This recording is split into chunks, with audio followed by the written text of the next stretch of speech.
केवल हिंदू धर्म को टारगेट करने के लिए एक संत को टारगेट किया।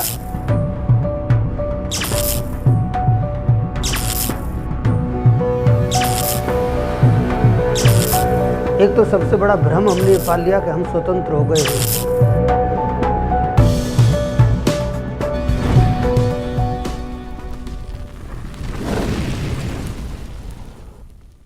टारगेट की पॉलिसी है और आशाराम बापू जी के साथ भी यही हुआ है।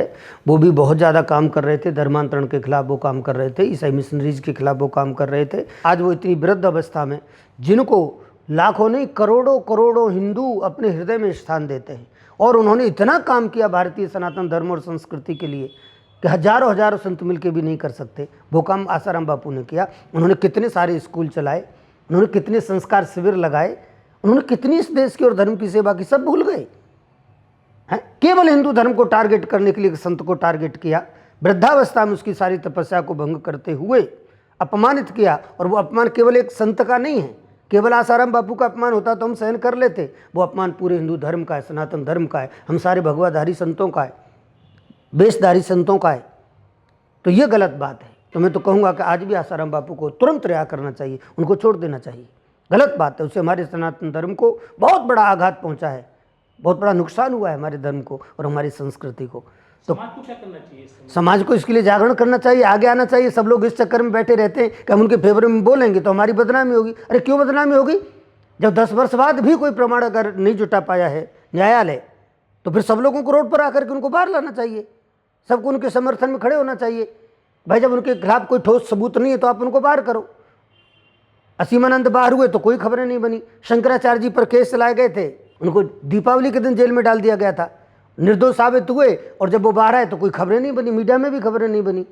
तो मेरा कहने का मतलब यही षड्यंत्र साबित होता है। मुझे तो घोर आश्चर्य उन नेताओं पर होता है जो उनके चरणों में नाक रगड़ रगड़ करके, लेट लेट करके प्रणाम करते थे, आरती उतारते थे, घर में फोटो लगाते थे, पूजा करते थे, आसाराम रामायण का पाठ करते थे। अब वो सारी जितनी अच्छाइयाँ थीं, जितने सद्गुण थे, वो सब आपने एक गलती के लिए खुंटी पर टांग दिए, और वो भी झूठी गलती, वो भी आज तक सिद्ध नहीं हो पाई। 10 वर्ष में भी आपसे कहाँ गए वो नेता लोग जो वहाँ जाकर के आशीर्वाद लेने जाते थे? हैं? मैं तो भाजपा से भी कहूँगा कि उसको आशाराम बापू को बाहर लाने के लिए प्रयास करना चाहिए। आज हमारे यहाँ से मध्य प्रदेश से लेकर केंद्र तक सरकार है, हैं? भाजपा को प्रयास करना चाहिए, केंद्र सरकार को प्रयास करना चाहिए। एक संत जब बाहर आएंगे आशाराम बापू, तो पूरे हिंदू धर्म की विजय होगी। वह पूरे हिंदू धर्म को एक सम्मान मिलेगा, हम सब संतों को सम्मान मिलेगा, क्योंकि उनके साथ जो हुआ है वो षड्यंत्र पूर्वक हुआ है। इसलिए हम जो कृत्य हुआ है उनके साथ में, उसकी हम निंदा करते हैं।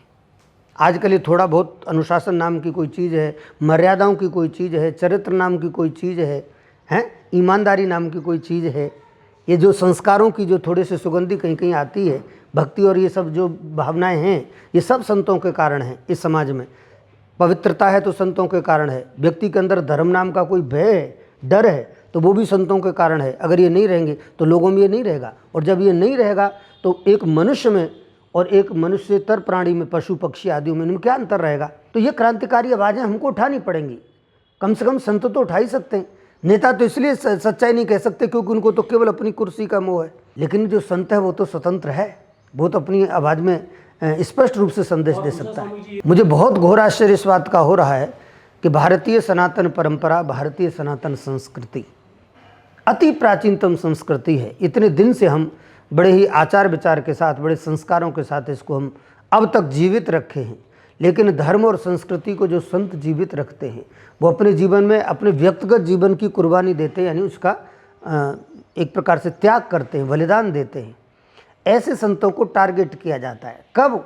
जब उनकी ख्याति एक ऊंचे स्तर पर पहुंच जाती है। ऐसे संतों को टारगेट करके उनको बदनाम किया जाता है। ये सिर्फ हिंदू संतों के साथ होता है। अगर इस प्रकार के मामलों की ईमानदारी से अगर जांच कराई जाए, मौलवियों की आप जांच कराओ, और सबसे अधिक इन पादरियों की आप जांच कराओ, वहाँ क्या हाल है।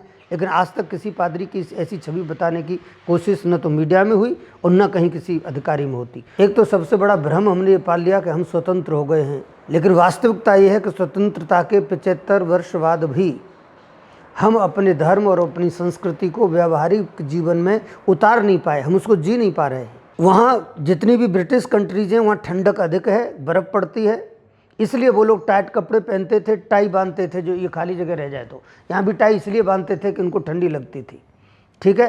लेकिन दुर्भाग्य इस देश का कि हमारे यहाँ के सुप्रीम कोर्ट के वकील, और वकील तो ठीक है, जज तक वो 15 किलो का गाउन पहन करके भरी गर्मी में यहाँ घूमते हैं। ये विडंबना है इस देश की। वो बुद्धिजीवी लोग हैं, मुझे हंसी आती है कि वो, अब भाई अब कैसे बुद्धिजीवी हो? अंग्रेज़ों के बाल सफ़ेद होते थे हैं, लेकिन हमारे यहाँ के जज सफ़ेद विग लगा करके बैठते हैं अपनी चेयर पर, ऐसा क्यों?